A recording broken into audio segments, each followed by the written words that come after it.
In your first few submissions, there is no point including 10 or more partners, even if they're pushing for it. It's very important that you say, no, 4 or 5 is the maximum.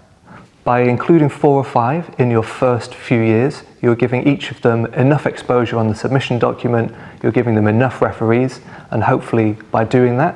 Chambers and Legal 500 will have enough information on which to base their rankings. This should mean that within a couple of years, maybe 3, maybe 4, you will achieve the ranking goals that you've set out to achieve.